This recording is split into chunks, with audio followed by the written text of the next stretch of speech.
جراحة التجميل أو التجميل عموما عبارة عن خياطة باترون. أنا هقص من هنا وارفع من هنا هتبقى الدنيا مظبوطة يا دكتور. أهلا بيكم في قناتنا مش بس طب. النهاردة للأسف هيبقى فيها طب، إنهم كل مرة يقولوا لي مش بس طب حاول تتكلم عن مواضيع كتير. عادة هنبدأ نكمل كلامنا في مواضيع كتيرة جدا، لكن النهاردة بنتكلم على مصطلحات الجديدة اللي دخلت علينا في الطب بتاعنا، اللي هي مالهاش دعوه بالطب بتاعنا، اللي هو تقريبا المصطلحات دي احنا عمالين بنكتسبها تماما من الناس اللي بتخش على السوشيال ميديا، بتخش على الانترنت، بتخش على وات ايفر اللي هتخش عليه. المعلومات اللي هي ما بتبقاش صحيحه، الاقتباسات اللي هم بيقتبسوها للموضوع، واهم من المقتبسات لان دي كلمات هناخد بعد كده كل كلمه ونفسرها لكم ازاي وحاجه كده. لكن الأهم هو في حاجة اسمها الطب البديل. يعني في حاجة اسمها الطب البديل. الطب البديل ده حاجة جميلة جدا وعظيمة جدا، لكن عندنا عموما الموضوع ده بقى زيادة قوي، لدرجة ان بقى في زي ما بيقولوا قائدات وناس فاهمين جدا في التجميل والجراحة والاوفيس وورك والدرماتولوجي، لدرجة ان هم بنسمعهم حتى يمكن على السوشيال ميديا او حتى في الايفنتس او في النوادي بيسألوهم يا دكتور ويا دكتورة، وهم ما شاء الله خبراء في حاجات تانية. مالناش دعوة هم خبراء في ايه. حضرتك ما دخلتيش كلية طب، حضرتك عندك خبرات كبيرة جدا في ان انت شفتي، عندك خبرات عظيمة جدا في ان انت شفتي زميلاتك او صديقاتك او انت نفسك. ده ما يوصلكيش لمرحلة انه تبقى انت الديسيجن ميكر في اي حاجة تخص جراحات التجميل او الكوزماتولوجي اللي بيتعمل، اللي هو سواء كان الفيلرز والبوتوكس والليزرز والحاجات دي كلها، لان المنوط بيهم الحاجات دي كلها هم الناس اوريدي اللي خدوا السنين بتاعة العمر عشان يدرسوا طبقات الجلد ويدرسوا الجلد ويدرسوا الجسم، بلس ان هم خدوا الوقت الطويل انهم ياخدوا التريننج بتاعهم في الجامعات او في المستشفيات، وياخدوا التريننج كورسز بعد كده في المؤتمرات. فدي من الحاجات اللي دائما فيها مشكلة، ان لا حضرتك مش فاهم، انا شايفة ان احنا لو حطينا هنا هيبقى كده. حضرتك مش فاهم وانا شايفة ان انا احط هنا وده يبقى صح.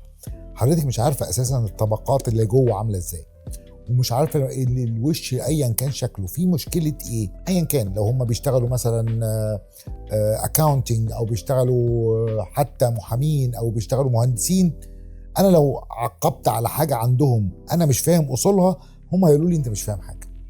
حتى لو انا قاعد مع المحاسبين 24 ساعة في ال 24 ساعة اكيد مش هفهم الخبايا اللي هم اتعلموها في الجامعة، الايكويشنز اللي بيعرفوا يعملوها. فدي من الحاجات المهمة. الحاجات التانية بقى الحاجات المهمة جدا اللي احنا شايفينها الايام اللي فاتت دي كلها او السنين اللي فاتت، الديسيجن ميكرز. ودي من الحاجات الغريبة جدا. انت بتبقي يعني المريضة او الكلاينت جاية سواء هي وزوجها او هي ووالدتها، ودائما وابدا في شخصية ثالثة مش معروف هي مين، سواء اختها او صديقتها او انتيمتها. هي دي بقى بتبقى الديسيجن ميكر، هي دي اللي بتتخذ القرار. لا حضرتك ما تعملهاش كذا، اعمل لها كذا عشان ده هيبقى احسن لها، على اساس ان هي عارفه، على اساس ان هي فاهمه، على اساس ان هي تقريبا عارفه البروسيس الطبيعي بتاع الطب هيوصل لفين معاها. وده شيء يحترم لو هي طبيبه، لان هي خلاص بقى شافت حالات كتيره في المستشفيات فعارفه. فدي من الحاجات برضو اللي موجوده. من الحاجات الثالثه اللي موجوده او الرابعه، يعني ايا كان بقى فيها اعداد كبيره جدا، الحاجات اللي هي زي ما انتوا عايزيني اقولها، اللي هي افتكاسات الطبيه لغير الاطباء. ففي ناس كده جميله جدا عندها وجهه نظر. وجهه النظر بتعتمد تقريبا على ان جراحه التجميل او التجميل عموما عباره عن خياطه باترون. انا هقص من هنا وارفع من هنا هتبقى الدنيا مظبوطه يا دكتور، انت بس اعمل كذا واعمل كذا الدنيا هتبقى مظبوطه تمام. فهي وجهه النظر بتاعه اتخاذ القرار بعيدا عن الطبيب اللي هو هيتخذ القرار، دي بتبقى فيه ناس قائده في الموضوع ده. اول ما الكلاينت بتقول لي انا شايفه بصوره مختلفه، لكن لو هي شايفه المشكله بنتناقش فيها، لو هي شايفه ايه نوعيه الحلول هنتناقش فيها. لكن انا شايفه ان احنا نعمل كده خلاص، ما بقاش الدكتور ليه دعوه، بقى الدكتور يعني تقريبا بيبيع حاجه، فانت جاي تشتريها فهو بيديها لك، وانت تقولي له بس حطها لي في الكيس ده او حطها لي في الكيس ده مش هيحصل.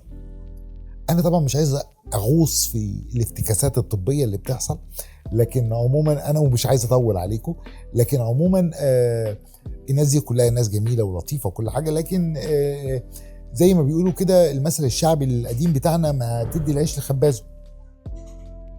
ما جراش حاجه يعني، ما جراش حاجه علشان يبقى هو مسؤول مسؤوليه تامه عن القرارات اللي اتخذها في الموضوع ده، طبعا مع الاتفاق مع الكلاينت طبعا، بس في الاخر يبقى هو صاحب القرار، لان هو ما عملش كل اللي فات من عمره ده كله غير عشان يبقى صاحب القرار في ده. مش معقول اللي جاي عشان ياخد خدمه معينه من الطبيب يبقى هو صاحب القرار الاول والاخير. امال الطبيب جاي ليه؟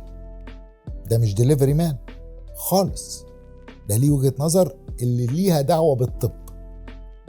بعيدا بقى عن الافتكاسات التانية اللي هم الناس اللي هم مالهمش دعوه بالمجال بتاعنا، وقرروا ان هو ده مجال لطيف وفيه جزء من الشهرة وفيه جزء من السيولة المالية، فايه المشكلة ان انا بتاع اي تخصص في الطب اشتغل تجميل؟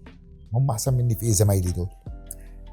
المشكلة ان هم مفيش حد احسن من حد، وما قلناش حد احسن من حد، بس في الاخر في ستيبس انت خدتها في الباث واي بتاعك ايا كان التخصص اللي انت خدته خلال ال 10 15 سنة اللي فاتوا. في نفس الموضوع في حد اتخذ هذه الستيبس في اتجاه اخر، لكن عشان اي فكرة تانية الموضوع ما بيمشيش كويس. دي من الحاجات البسيطة، لكن الافتكاسات كتيرة وخلينا نقولها في حلقات كتيرة قوي. انا بس مش عايز اطول عليكم، شكرا ليكم، ويا رب ما بقاش دايما ضيف تقيل عليكم. شكرا.